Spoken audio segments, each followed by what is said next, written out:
Vă salut! Este bine să studiem diferitele abordări și teorii care de-a lungul timpului au avut un impact asupra piețelor de capital. Vom alege ce ni se pare potrivit cu profilul personal. Firește, fiecare trader sau investitor are obligația să-și facă propriile studii și să caute informații relevante pentru activitatea pe care o desfășoară în piața financiară. Sunt Cătălin Iamandi și voi face o scurtă analiză de piață valabilă pe 8 noiembrie 2023, înaintea deschiderii pieței de capital din SUA. Sentimentul pieței este bearish în proporție de 57%. Poziționarea pieței financiare, raportată la media pe 200 de zile, este sub medie, 66,6%, și deasupra mediei, 33,4%. Rata dobânzilor de politică monetară este în SUA 5,5%, în zona euro 4,5% și în România 7%. Concluzia analizei este că ne aflăm într-un regim de restrângere a masei monetare prin stagnări ale dobânzilor la niveluri destul de ridicate și retrageri de capital, adică quantitative tightening. După câteva zile mai optimiste, prețul companiilor corectează și sentimentul investitorilor este mai scăzut. Vorbesc astăzi despre teoria castelului de nisip. John Maynard Keynes susține că investitorii profesioniști nu ar trebui să se ocupe cu estimarea valorilor intrinseci, ci mai degrabă de analizarea celui mai probabil mod în care multitudinea de investitori se vor comporta în viitor și a modului în care aceștia, în perioadele de optimism, au tendința de a-și pune speranțe în castele de nisip. Un investitor de succes încearcă să fure startul ghicind care situații investiționale au mai multe șanse să facă oamenii să înalțe un castel de nisip și apoi cumpărând înaintea celorlalți. Keynes studia piața bursieră cu ajutorul unor principii psihologice și nu ale valorilor financiare.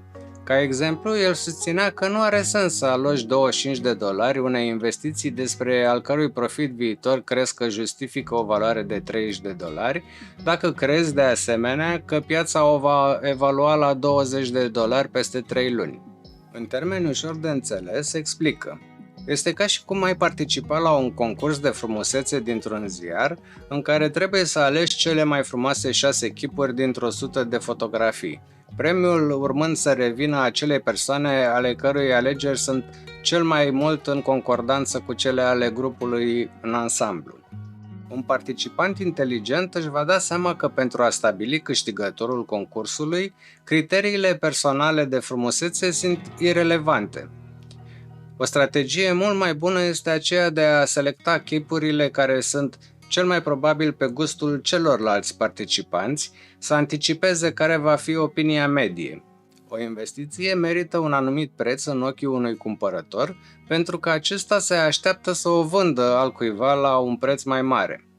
La rândul său, noul cumpărător speră că viitorii cumpărători îi vor atribui o valoare și mai mare.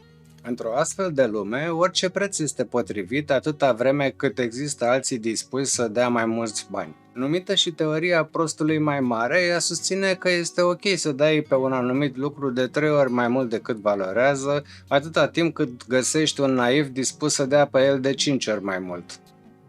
În cartea Exuberanță irațională, laureatul premiului Nobel Robert Shiller susține că doar psihologia maselor și teoriile comportamentului financiar pot explica obsesia față de acțiuni în bula.com de la sfârșitul anilor 1990.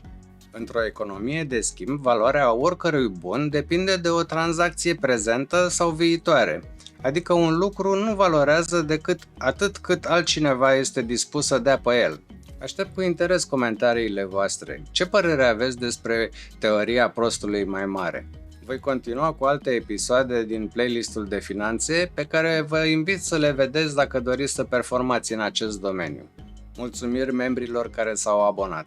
Apăsați butonul de like dacă ați aflat măcar o informație relevantă și trimiteți acest videoclip persoanelor care ar putea fi interesate de a înțelege mai mult.